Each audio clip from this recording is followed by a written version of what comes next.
And so yet another 2-week story about Erika. Last time I introduced the progenitor 105 and one of its offshots 153. It's time for another offshot of this very successful typewriter design. It was around Easter when I spotted this Erika 115 at an auction on a local platform. I could not be mistaken that this was something like the Erika 105, but not quite, since the description of the ad did not mention the model and I didn't know about the 115 model at that time. The carriage is the same, maybe I don't need to introduce it, but still, let's take a look at the standard features again.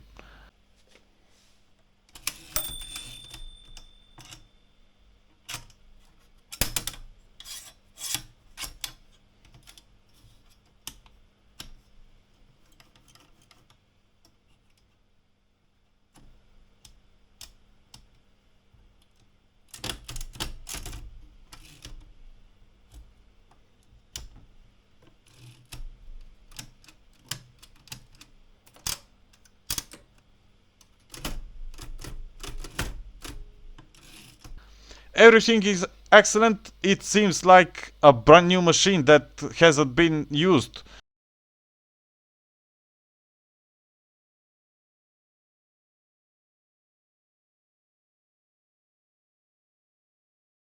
Only the releasing of the gear train by pushing the right knob doesn't work.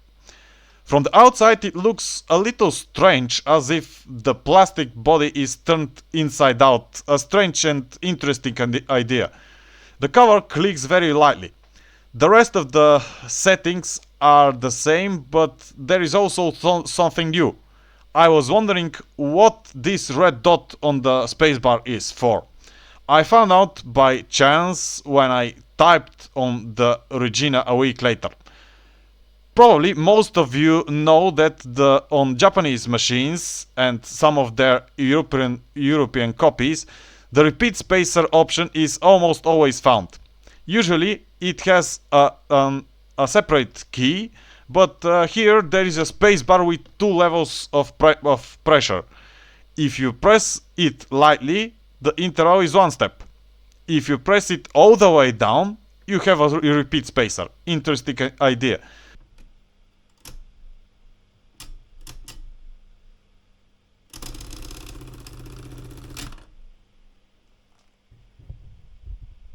And here comes one of the difference that I felt between my Erika 115 and the AEG Olympia Regina Deluxe. And it is that on the Regina I found out very quickly about this hidden repeat spacer, but on the original 115 it is very difficult to press it accidentally. And since I have already mentioned the Regina several times, let's move on to it.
It's clearly visible that the design of the plastic lining is reminiscent of the Japanese era of Olympia.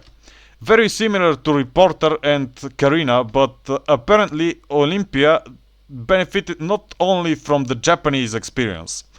Considering that the Erika 115 was most likely manufactured in Erfurt, in the old Olympia factory, the Regina Deluxe is something of a return to the roots. The small black text on the back reveals that this is in fact an Erika 115 manufactured in East Germany, not a licensed production of Olympia in Wilhelmshaven. The options are also the same, but the way I acquired it is interesting. Right on Easter, when I had not yet won the auction for the Erika 115, an ad for this Regina appeared. Naturally, I saw that this was a machine made on the basis of the Erika 115 and said to myself, yes, wonderful. Unfortunately, it was announced at the shameless price of 250 leva. I immediately wrote to the person and my heart sank when he wrote to me that he would not lower the price. For example, almost 2 months ago, I bought a Royal 5. I will save the suspense for when it is time for its review. From 1916 for 170 leva. And more or less with it, I also bought an antique rainmetal from the 1920s for 250 leva. But what is 250 for an antique and what is it for plastic? On the other hand, however, I felt sorry for the machine itself because apparently this man respected it for nothing more than the money he could get from it. And I was going to put it together with the original Erika 115, so I bought it whatever I wanted or not.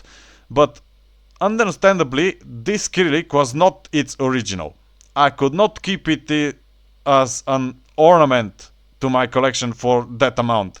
So I sacrificed the typing arms of my Erika 40 that punches holes through the paper. Before that, I could not afford to be without an Erika 40, so I spotted the first ad I came across and immediately went to it. Later, it turned out that it was an Erika 30, not an Erika 40, but you will find out more about that this week. I got home and immediately started replacing the keyboard, and now I have a unique AEG Olympia Regina Deluxe in Cyrillic, the kind of that never left the factory. A lot of effort put into respecting another historical typewriter.